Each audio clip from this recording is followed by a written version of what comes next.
Hoy les quiero hablar de la revelación grande que trajo Jesucristo al mundo, que trajo Jesús al pueblo judío y a nosotros como pueblo gentil. Y es la revelación de Dios como Padre. La revelación del nombre de Dios como Padre. Cuando le decían a Jesús, enséñanos al Padre, muéstranos al Padre. ¿Qué decía Cristo? El que me ha visto a mí, ha visto al Padre. Cristo era la representación viva del Padre en el tiempo que le tocó vivir. Cristo era la representación del Padre Celestial ante la humanidad. Y viene a traer la revelación que se considera teológicamente la más alta, la más grande de todas las revelaciones. Saber que no solamente Dios es el Todopoderoso, sino que también es nuestro papá y que nos trata como Padre. Esta es la revelación más alta en todo el texto bíblico, reconocer la paternidad de nuestro Dios. El extraordinario y sagrado privilegio que tiene todo padre humano es representar ante su familia la paternidad de Dios. Padre y madre, hombre y mujer se unen y se constituyen en padres y madres cuando vienen hijos. Mientras tanto son esposos, pero cambia su titularidad o la responsabilidad que ellos han asumido en el pacto cuando vienen hijos. Cuando vienen hijos ya no solamente son esposos, sino que se constituye la mujer en madre y el hombre en padre. Y esa paternidad tiene una serie de responsabilidades. Nosotros sabemos de que hay muchos hogares disfuncionales donde no está la figura paterna, donde no está la figura del padre, sino que está la de la madre. Y en otras, más que disfuncionales, es donde la madre también ha abandonado el hogar y ha dejado a los hijos con la abuela o con algún tío, algún pariente, y se han desentendido de los hijos que han venido o que han traído a existencia. El padre es la representación de Dios ante su familia. La revelación suprema de la Biblia entonces es la paternidad de Dios. ¿Lo podemos repetir? La revelación más alta, más suprema de la Biblia es Dios como nuestro Padre. Es reconocer la paternidad de Dios. Hay un texto en el libro de Efesios capítulo 3, verso 14 y verso 15. El apóstol Pablo le escribe a la iglesia de los Efesios y en el verso 3 y capítulo 3, verso 14 y verso 15 dice: doblo mis rodillas, por esta causa doblo mis rodillas ante el Padre de nuestro Señor Jesucristo, de quien toma nombre toda familia en los cielos y la tierra. Traducciones, otra traducción dice, donde dice familia, dice toda paternidad, dice de quien toma nombre toda paternidad en los cielos y en la tierra, toda paternidad en el cielo y en la tierra. Juan capítulo 14, verso 6, es muy conocido por todos. Juan 14, 6 dice Jesucristo: yo soy el camino, yo soy la verdad, yo soy la vida. Mucha gente lo deja hasta allí. Pero si Jesucristo es el camino, si Jesucristo es el camino, quiere decir que no es el destino. Es el camino por donde vamos a transitar para llegar a un destino. ¿Cuál es el destino? Sigue diciendo el texto, ¿cuál es el destino? Sino por nadie viene al Padre. El camino nos lleva ¿a quién? Al Padre, a conocer a Dios como nuestro Padre. Jesucristo trajo esta revelación y nunca llamó a Dios Jehová. lo llamó siempre mi Padre, mi Padre. Todo el tiempo Él hablaba de su Padre, de nuestro Padre. Cuando los discípulos le dijeron, enséñanos a orar, Él dijo, van a comenzar así: Padre nuestro, Padre nuestro. Porque es la revelación que Dios desea que nosotros tengamos y que nuestra relación con Él sea de hijo a padre. Porque cuando nos relacionamos con Él como hijos y Dios, parece que nuestra relación es como muy distante todavía. Pero una relación de padre e hijo es cercana. Hay confiabilidad. Hay una estrecha relación cuando el papá o el padre ha hecho un papel responsable ante los hijos y ha levantado o ha formado o ha establecido bases de confianza en ellos, que los hijos no van a preguntarle cosas a vecinos o gente externa a su casa, sino que tienen la confianza para poder preguntarle a sus papás, al hombre que tiene en su casa, quien le dio la bendición de venir a este mundo. Dios deposita verdad en nosotros. Cristo dice, yo soy la verdad.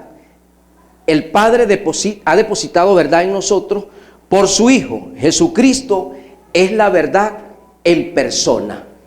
Nadie puede tener una relación con Dios si no ha visto a Cristo, ha visto a Dios como una persona.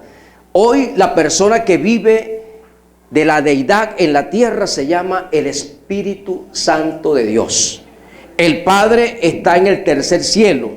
El Hijo está a su derecha en el tercer cielo con un cuerpo de gloria intercediendo por nosotros. Y Él se fue y dijo, yo no los voy a dejar solos, yo voy a enviarles el Consolador, el Espíritu Santo, para que esté con ustedes todos los días hasta el fin. Amén. Hasta el fin del tiempo. Entonces, ¿cómo nos tenemos que relacionar con el Espíritu Santo? Como una persona. Y en la medida que nuestra relación con el Espíritu Santo se estreche, vamos a tener revelación de la paternidad de Dios. Amén. La paternidad de nuestro Dios. El papel más piadoso que un hombre puede ejercer o ejerce en esta tierra es el de padre, es el de un papá. Todo padre representa a Dios, o esta debe ser la función de un papá, representar a Dios en su casa, en su familia. Es por eso que padre puede ser cualquiera, o constituirse en un padre es fácil. Ejercer la paternidad no es tan fácil. Padre puede ser cualquiera, ¿no lo creen? Padres son muchos, pero quien ejerza la paternidad en su casa son pocos. Y la paternidad la comenzamos a entender para ejercerla cuando se nos revela la paternidad de Dios. La paternidad en casa, el hombre la comienza a ejercer cuando tiene conocimiento y revelación de la paternidad de Dios, de la paternidad de Dios. El hombre representa a Dios o debe representar a Dios dentro de su casa. ¿Cómo lo representa? A alguien se le preguntó, a alguien se le dijo, ¿qué piensas tú de tu papá? Se le preguntó a alguien, como a muchos se les puede preguntar también. Y él dijo, mi papá es la persona que yo más odio en este mundo. Porque ese papá no fue el papá presente, fue el papá ausente, fue el papá que siempre evadió las responsabilidades, que nunca estuvo para el consejo, para la compañía del hijo, para impartirle seguridad, estabilidad, para proveerle. Fue un padre completamente irresponsable. Fue un padre que, si estuvo presente, no fue el padre que impartió amor, sino que impartió odio, impartió rencilla, pleitos, disensión, separación dentro de la casa. Pero si el padre ha sido fuerte en carácter, es decir, ha brindado amor, un carácter compasivo, sabiduría, hechos admirables, es un padre accesible, no cerrado, sino que el hijo puede encontrar en el papá una persona de confiabilidad ante alguna situación que tenga interrogantes o que tenga dudas, la va a aclarar con su papá. Eso va a depender de la condición del papá. Pero si es un hombre amargado, si es un hombre que ha estado ausente, en lugar de levantarle el ánimo al hijo, siempre lo que hace es resaltar los defectos, lo que hace es resaltar los errores, lo que hace es señalarlo para criticarlo y minimizarlo. Entonces el hijo no va a tener un buen concepto de su papá, y muchas veces cuando llegan al conocimiento de Cristo se les hace complicado ver a Dios como un padre, porque han tenido un ejemplo aquí en la tierra completamente disociado, diferente de lo que es Dios como nuestro Padre Celestial. La palabra nos enseña en el libro de Lucas y en el libro de Marcos, la parábola que la hemos compartido varias veces, que si nosotros siendo malos, siendo de naturaleza pecadora, sabemos dar buenas dádivas, buenas cosas a nuestros hijos, cuánto más nuestro Padre Celestial, en cuya naturaleza no hay maldad, cuya naturaleza es santa, nos dará buenas cosas a nosotros como hijos. Amén. Si Él tuvo la capacidad de entregar el tesoro más grande del reino, su unigénito Hijo, lo entregó por nosotros, ¿qué no es capaz Dios de hacer por nosotros? Si entregó lo más grande del reino de los cielos, cualquier cosa aquí en la tierra es pequeño cuando nosotros lo demandamos o lo pedimos ante nuestro Padre Celestial. Amén. Amén. Si Él entregó lo más grande, cualquier cosa aquí es pequeña. Él está dispuesto a entregar amor a plenitud, bendición en abundancia. Amén. Para que nosotros seamos llenos de toda la plenitud de Cristo. En el libro de 1 Corintios capítulo 11, 1 Corintios capítulo 11, en el verso 13 nos habla de una línea de autoridad en la casa.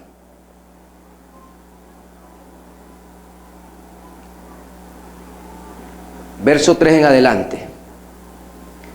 Pero quiero que sepan que Cristo es la cabeza de todo varón. Jesucristo es la cabeza de todo hombre en una casa. Y el varón es cabeza de la mujer. Y Dios Padre es cabeza de Cristo. Amén. Si lo leemos del final al principio, el Padre es cabeza de Cristo. Cristo es cabeza del varón y el varón es cabeza de la mujer. Cristo está entre el Padre y nosotros. Dice que si hay algún error o alguna demanda, Cristo intercede por nosotros ante la presencia de Dios. No hay ningún otro intercesor entre el cielo y la tierra. El hombre en algunas otras creencias han hecho pensar que hay otros medios de intercesión, pero el único que tiene legalidad bíblicamente para interceder ante nuestro Padre Celestial, como lo dice primera de Timoteo capítulo 2 verso 5, es Jesucristo, quien es de nuestra misma naturaleza humana, ahora con un cuerpo de gloria, venció la muerte, está vivo, intercede por nosotros ante el Padre, es el único intercesor, no hay otro. Cualquier otro medio que se utilice para para tratar de llegar al Padre es ilegal. No está actuando bajo legalidad, está actuando fuera del contexto bíblico, es un error y se está poniendo de acuerdo con el enemigo. La única vía de intercesión, de enlace entre el Padre y la tierra es Jesucristo. A través de la obra perfecta de Jesucristo en la cruz, nosotros podemos llegar ante nuestro Padre Celestial. Nadie se puede llegar al cielo si no es a través de la obra de Cristo. Amén. Creer en Cristo abre los cielos para nuestra vida. Creer en Cristo, los cielos cerrados se quitan y tenemos cielos abiertos. Cuando Jesucristo muere, dice que el velo del templo se rasgó de arriba abajo, porque solamente tenían acceso los sumos sacerdotes al lugar santísimo. Pero cuando Jesucristo muere por toda la humanidad, porque llevó el pecado de todos, eso se rompió literalmente y espiritualmente se abrieron los cielos para que todo el que coloque la fe en la obra de Jesús entre con toda confianza ante el trono de nuestro Padre Celestial. Amén. Cristo ejerció 3 funciones que las tiene que ejercer el papá, el Padre también. Cristo representa al Padre Celestial. El hombre, como Cristo es la cabeza, el hombre tiene que ser una representación de Cristo en su casa. Ahora, ¿qué funciones ejerció Jesucristo? Jesucristo fue sacerdote. Jesucristo ejerció la función de profeta y de rey, de sacerdote, de profeta y de rey. El Padre, el papá en la casa tiene que manifestar estas características. Por eso que le digo que padre puede ser cualquiera, o papá, mejor dicho, papá puede ser cualquiera, pero que ejerza la paternidad, pocos.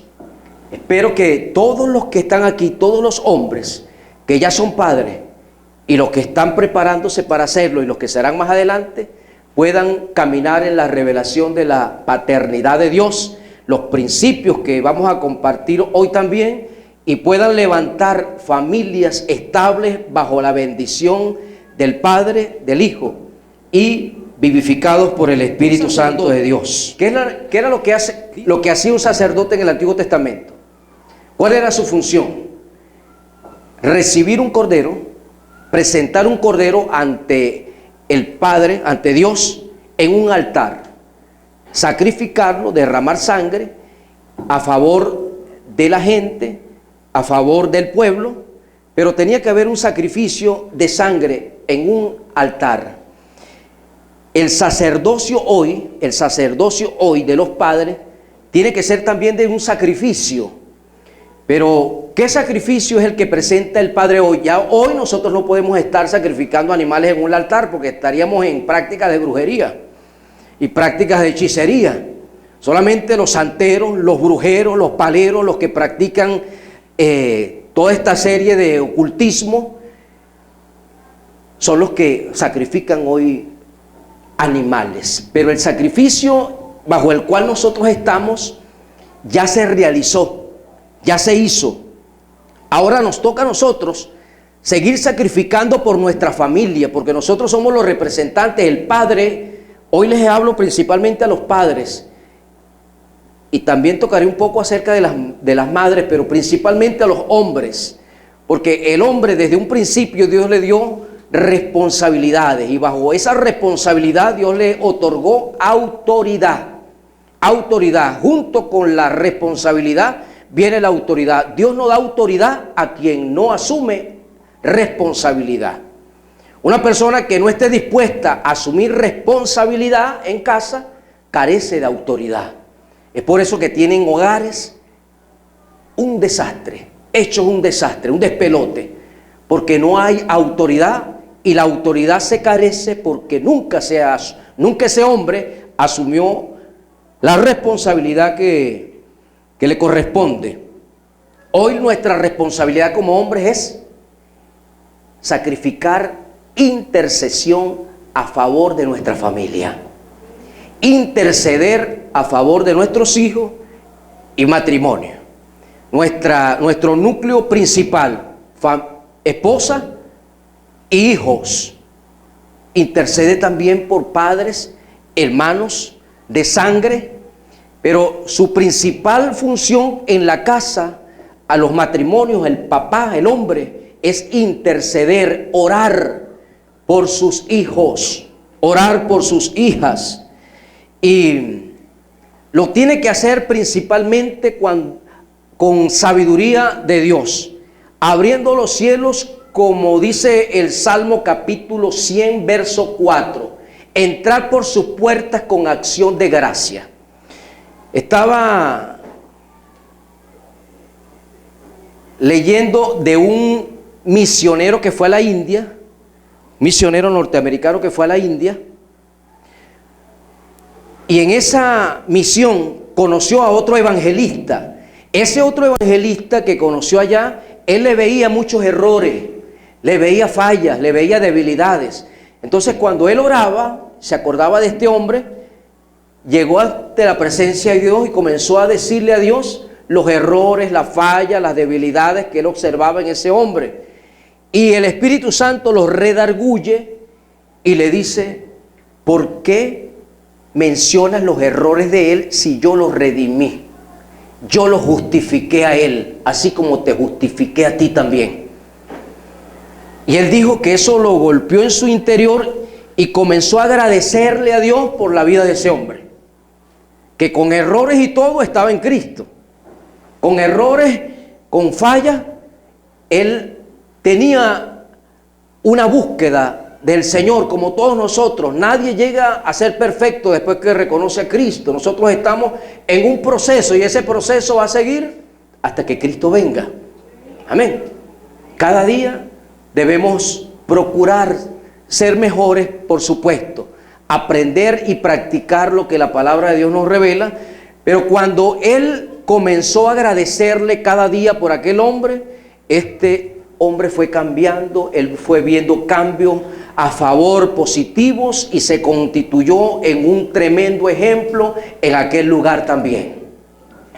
Usted tal vez tiene hijos rebeldes, tiene hijos apáticos a las cosas de Dios, tiene hijos que no le interesa la Biblia, no le interesa oración, no le interesa congregarse. Lo que menos entusiasmo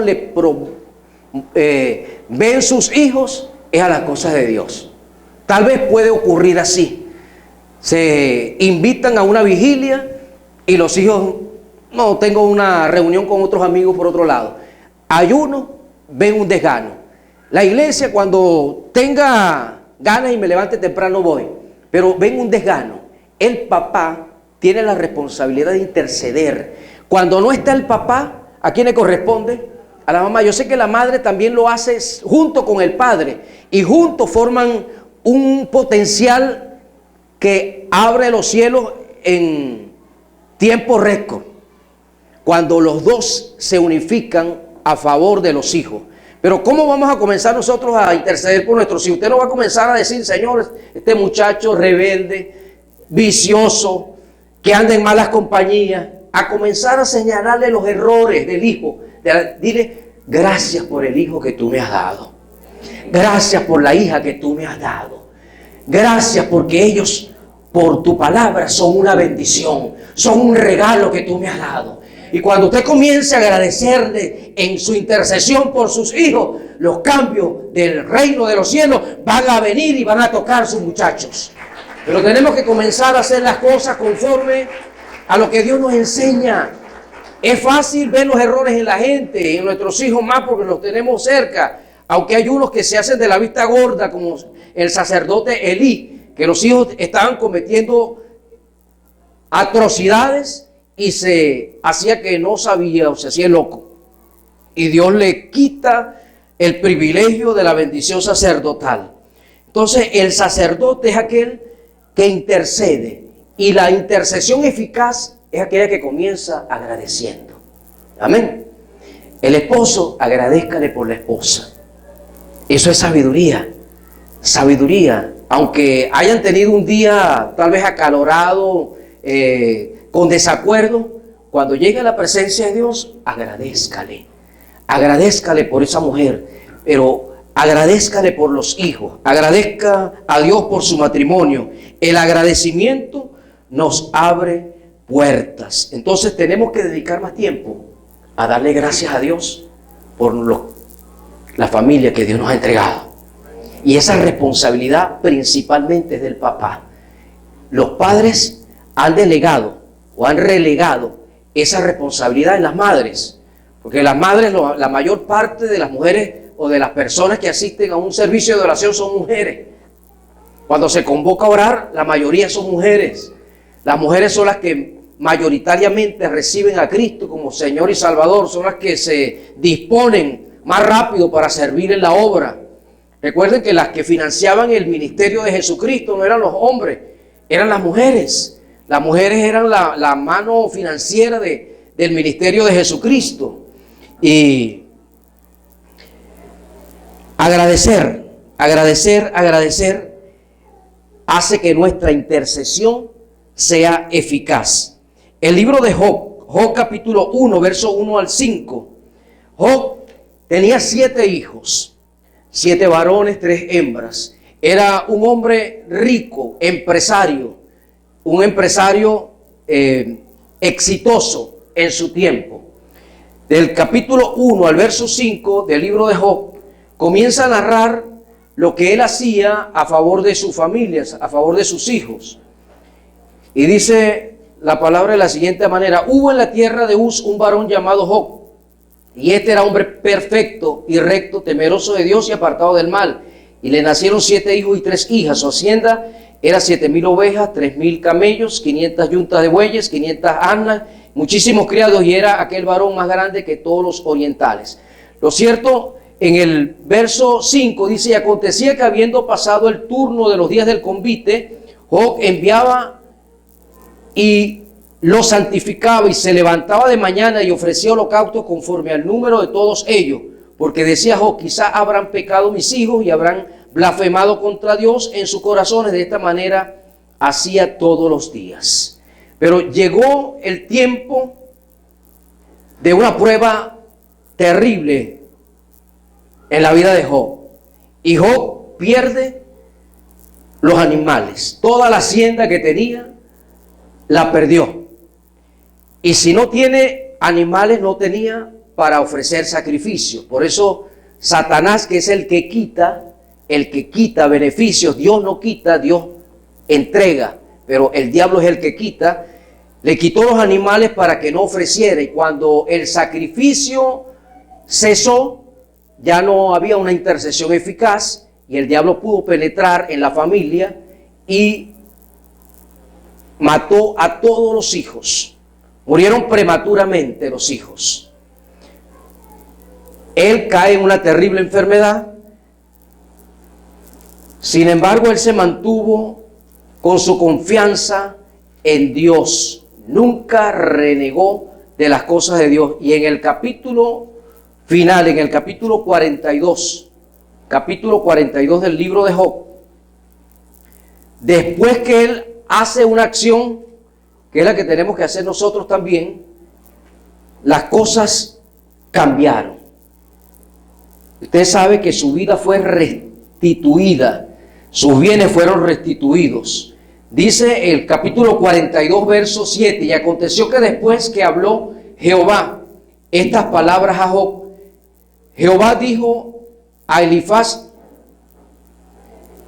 temanita: mi ira se encendió contra ti, tus 2 compañeros, porque no habéis hablado de mí lo recto, como mi siervo Job. Ahora pues, tomaos 7 becerros y 7 carneros, e id en pos, e id a mi siervo Job y ofreced holocausto. ¿Por qué Job no podía ofrecer sacrificio? Porque no tenía animales. ¿Y qué hacían los amigos de Job? Señalarlo, criticarlo, decir que lo que le estaba pasando era porque algún pecado oculto tenía el hombre. Hicieron que llevaran carneros a Job, y le dijo: él va a orar por ustedes. Y en el verso 10 dice, y quitó Jehová la aflicción de Job cuando él hubo orado por sus amigos, y aumentó al doble todas las cosas que habían sido de Job. Aumentó todas las cosas que habían sido quitadas, se las aumentó el doble. Y le dio 10 hijos. No le dio 20 hijos, porque la intercesión que Job había hecho antes que los hijos partieran de manera prematura fue efectiva. La intercesión de sacrificio que Job hacía ante Dios por sus hijos fue efectiva. Sus hijos estaban guardados en un lugar apartado hasta que llegara la redención de Cristo y ser llevados de aquel lugar donde se preservaba el alma y el espíritu de las personas cuando partían físicamente, aquel lugar llamado el seno de Abraham. Ahora están en la presencia directa del Padre Celestial por la obra de Jesús. Pero 10 que tenía ya reservado y 10 que le dio ahora eran también doble. Amén. Dios, nuestra intercesión, muchas veces el resultado lo veremos en la eternidad. Toda oración que usted hace a favor de sus hijos tiene un resguardo, tiene un depósito en el reino de los cielos. Dice la Biblia en el libro de Apocalipsis que las oraciones de los santos son como un incienso, es como que llega a una copa hasta que esa copa rebosa. Amén. La intercesión que el papá, que el padre, junto a la madre, principalmente el papá, hace por sus hijos, tiene un resultado de vida eterna. Así que papá, todos los días, te agradezca por la vida de sus hijos, interceda, decláreles palabra de bendición a ellos, porque otra de las funciones de Cristo que la debemos ejercer nosotros como padres es la de profeta, la de profetizar. Y en el libro de Colosenses capítulo 3, Colosenses 3:21, Colosenses 3:21 también nos da un consejo del papá hacia los hijos. Y dice, no exasperéis a vuestros hijos para que no se desalienten. ¿Qué es lo que tiene que hacer un papá con el hijo? Cuando le llega con una mala nota, cuando le llegó con una nota aplazada, dice, oye, no lo desalienten. No le digan, oye, bro, animal, burro. El papá tiene que darle palabras de aliento. Eso le ha pasado a los mejores sabios que ha tenido esta humanidad. Amén. Esto le ha pasado a los hombres más eminentes que han pisado esta tierra. Eso es pan comido. Lo que viene de aquí en adelante son buenas notas. Pero dígale, mijo, deje de chatear y póngase a estudiar. Me da ese teléfono un rato y se va a estudiar. Tiene que ser disciplina, pero motívelo. Usted puede. Si los otros sacan buenas notas, usted es inteligente también, amén. Usted también es sabio, usted también tiene la bendición de Dios. Y usted va a salir adelante y va a ser un buen hombre, una buena mujer. En el nombre de Jesucristo, el Padre está para motivar la vida del hijo y no que el hijo se cuelgue los guantes. Nosotros tuvimos una hija, bueno, hoy me está visitando, una hija que en un momento ya se desanimó en una carrera, pero siempre tuvo el apoyo de nosotros como papá. Y ella dijo, yo no puedo con esa carrera, yo no puedo terminar la carrera de medicina. Y yo quiero estudiar lo que estudió mi mamá, yo quiero estudiar educación. Bueno, y nosotros dijimos, bueno, si esto es lo que quiere, va a sacar una carrera. Pero ya iba adelantada. Y ella decidimos, la inscribimos en un instituto para educación. Y no empezó, porque después la llamaron en ese tiempo que tenía un choque de ideas allí, de pensamientos. Dios estaba tratando con ella. Y un compañero de estudio la llamó y le dijo que se viniera nuevamente a terminar su semestre, porque la profesora más difícil que tenían, o la directora más fuerte que tenían en el rectorado, estaba preguntando por ella. Y ella dijo, si esa mujer, que es la más dura, que es súper estricta, ya yo he faltado como un mes, me recibe, sé que es de Dios el asunto. Y cuando llegó, la aceptó de mil amores, la abrazó, le dijo, bienvenida Sara. Bueno, y Sara culminó su carrera con éxito. Culminó su carrera de medicina y tomó su título, pero encontró en nosotros como papá un apoyo. Eso le puede pasar a cualquier muchacho. En cualquier carrera se puede desanimar, pero ¿dónde va a encontrar el apoyo? En sus papás. Sus papás tienen que forjarle el ánimo, levantárselo, que sí puede ser una buena profesional, puede ser una buena hija de Dios, un buen hijo de Dios, hombres de bien en esta tierra, amén, que juntamente sirvan a la comunidad o al país, pero que también sirvan a Dios con sus vidas, que sirvan a Dios principalmente con su existencia. El hombre como rey también, pero el hombre como profeta tiene que marcar esa palabra en la vida de sus hijos. Usted tiene que marcar esa palabra en la vida de sus muchachos. La principal función del papá es hablarle también palabra de Dios a sus hijos. Y que aprovechen que están pequeños, porque ya cuando están grandes sacan las 1001 excusas. Tal vez cuando el papá va a compartirle la palabra, se hacen los que están rendidos profundamente en un sueño de mentira, pero es para no estar allí. Dice esto como que es muy aburrido. El papá tiene que enseñarle la palabra de Dios, que los hijos se enamoren de la palabra. Cuando estaba en casa, yo les impartía la palabra a mis hijas, y cuando estaba ausente por los asuntos de trabajo, se lo impartía a mi esposa, y juntos compartíamos la palabra. Y esa palabra hizo que Cristo fuera una realidad en sus vidas, que la fe de Jesús permanezca hasta el día de hoy en sus corazones. Amén. Usted tiene que hablarle palabra de Dios a sus hijos. Tiene que interesarse por la palabra, pero si usted mismo no agarra la Biblia, ¿qué esperará? ¿Qué esperarán los hijos? Usted como papá, su responsabilidad para que el hijo camine guiado por Dios es enseñarle palabra, es compartir palabra. Cuando usted pasee con sus hijos, comparta palabra, o lleve un mensaje allí y vayan escuchándolo en el radio, en su carro, en la casa. Tiene que haber un tiempo de compartir la palabra de Dios en familia. Una cosa es la palabra que usted escucha aquí, y otra cosa la palabra que usted debe compartir en su casa. Amén. Y el padre como rey, el padre como rey es como gobernador, como el que reina en una casa, como el que marca autoridad en la familia. Primera de Timoteo capítulo 3, verso 3 al 4. Dice: no dado al vino, no pendenciero, no codicioso de ganancias deshonestas, sino amable,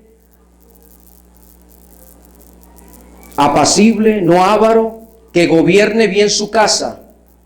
Esto era para ocupar un puesto de obispo, de líder en la iglesia. Que gobierne bien su casa, que tenga a sus hijos en sujeción con toda honestidad. Que tenga a sus hijos en sujeción. Cuando no hay autoridad, ¿qué hay? Cuando en un lugar no existe autoridad. Por ejemplo, en un trabajo, si no hay una autoridad, alguien que guía, alguien que dirige, hay una anarquía. Todos quieren hacer como les sale. Todos quieren hacer el trabajo como se les ocurre. Tiene que existir una dirección, y bajo esa dirección la gente tiene que amoldarse para que las cosas funcionen y obtener buenos resultados. Pero donde no hay autoridad, hay un desastre, hay una anarquía reinando. Se necesita marcar autoridad. El padre necesita marcar límites en la casa, marcar límites, porque un hijo se siente seguro El hijo se siente seguro cuando un papá marca límites. Si un papá no marca límites, hay inseguridad que se coloca en el espíritu del hijo por esa conducta o por esa irresponsabilidad del padre de no establecer límites. El papá tiene que decirle al hijo la hora máxima en que se llega a casa. Si va a compartir con alguien, le tiene que establecer límites. No es hasta amanecer, no es hasta las 5 o 6 de la mañana, a menos que sea en la vigilia en casa de oración. Pero con los muchachos de la escuela, usted tiene que establecerle límites. Usted me llega a esta hora y saber marcarle la conducta que debe marcar, que debe caracterizarlo en la reunión. No que el hijo le llegue haciendo heces a la casa, que llegue tambaleándose porque ¿qué tomó? No, eso no fue refresco, el refresco no marea, a menos que se establezcan límites. El padre tiene que establecer límites en casa, límites con lo que los muchachos comparten, límites, qué películas ver. Nosotros decidimos cuando nos mudamos para esta casa que íbamos a tener un televisor central, no íbamos a tener televisores en los cuartos, porque un televisor central lo podíamos ver todo, el programa que todos pasábamos por la zona central donde estaba el televisor y podíamos ver qué programas estaba viendo la hija o cualquiera de los que estaba en casa. Hoy muchos tal vez no tienen televisores en los cuartos, pero tienen algo que ha sido peor que un televisor, que son los celulares. Y por falta de sabiduría, por falta de que el papá no comparte palabra con los hijos, que no oran juntos, no leen palabra juntos, entonces hay un desnivel en la integridad moral de los hijos. No hay una integridad moral, no hay un respeto a la presencia de Dios. No respetan a Dios en el trabajo. Comparten videos obscenos en el trabajo.